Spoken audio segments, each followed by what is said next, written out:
We've seen the prices of the crypto complex explode, since the beginning of the year. They've come down a bit, maybe even a little more than a bit, 50+% for a lot of them. But before I ask you about the price action, can you just sort of comment on your general outlook on cryptocurrency, both the technology and store value and all that stuff? Is it something that you see a bright future for, or what's your latest outlook? So I view Bitcoin, for example, as an emergent store of value. So it's because of its volatility, it's kind of currently being in the process of finding its total addressable market. So it's a very volatile asset, but because it's so volatile, it's more like it's an investment in the idea that it's becoming a store of value rather than one already, except for people that are really hardcore with it and kind of just completely ignore that volatility.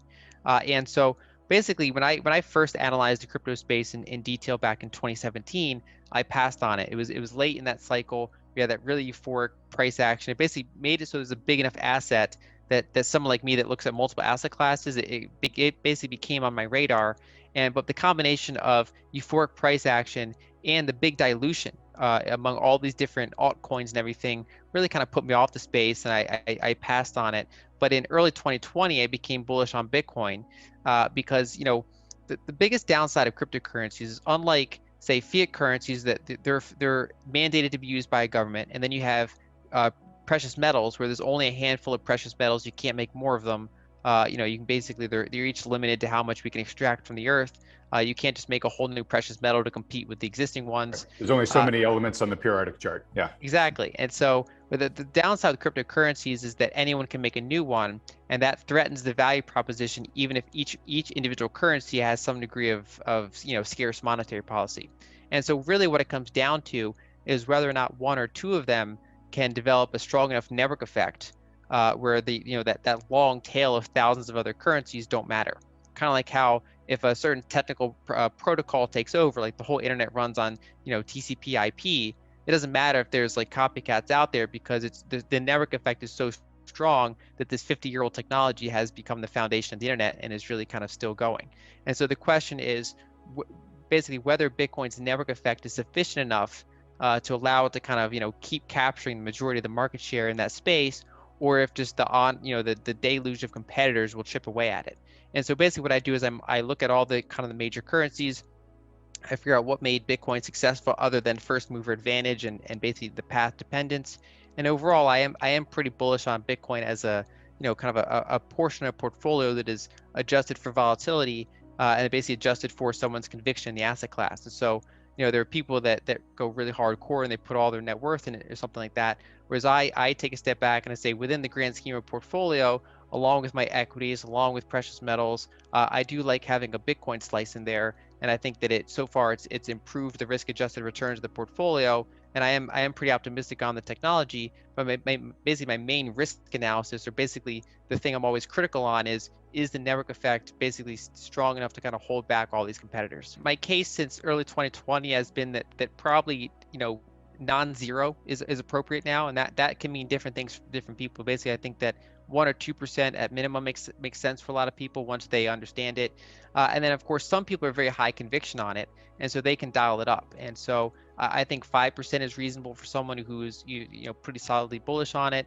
Going up to 10 or more percent can make sense. But then once you get into really high levels, that's when you can have these big drawdowns that start affecting your overall portfolio. Another challenge that it's a really good problem to have, but another challenge that crypto investors have is that, say they bought Bitcoin as a 5% position. You get to rebalance. Yeah, but then it went up dramatically, and it's kind of like, well, do you trigger all these capital gains, or do you let that portion run, or do you kind of keep that separate? And so that basically your starting position is not necessarily something you have to maintain all the time. But basically taking into account tax efficiencies, taking into account your conviction level, I think there's a pretty broad range of what percentages are reasonable. And just overall, my view is to kind of basically have it as a slice. Looking at the price action this year, these things have gone up so much. Do they need to correct further? The space has a long history of 80+% corrections. Do you have any concerns about excessive speculation in the prices of the cryptos at current levels? So I did a couple months ago. I've been writing about that in my research service, where I was kind of separating the fact that I'm long-term still bullish on Bitcoin, but that it increasingly became a less asymmetric trade than when I started kind of pounding the table on that position in early 2020.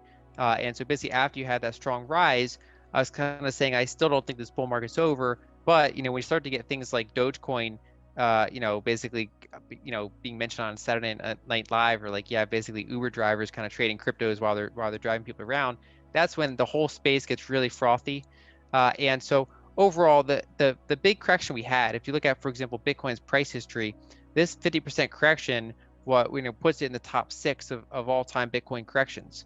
And so it's at the point where a lot of the froth has been removed. The consensus is pretty bearish on it now, especially for people that are outside of the crypto space that are looking in on it. They look at that chart and they say that's bearish. I think it's going lower.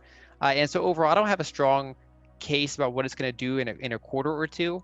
But overall, I do think that it's not a bad time to, if someone feel like they missed out on previous price action, to then look at the current weakness and say, maybe the top, Bitcoin, or maybe the top 2, and say I want to have a small slice at that current time. And overall, one of my main kind of focuses on price, basically forecasting in the loose sense, is I look at some of the things that are happening on chain. So are long-term holders selling or buying? Basically who's buying, who's selling.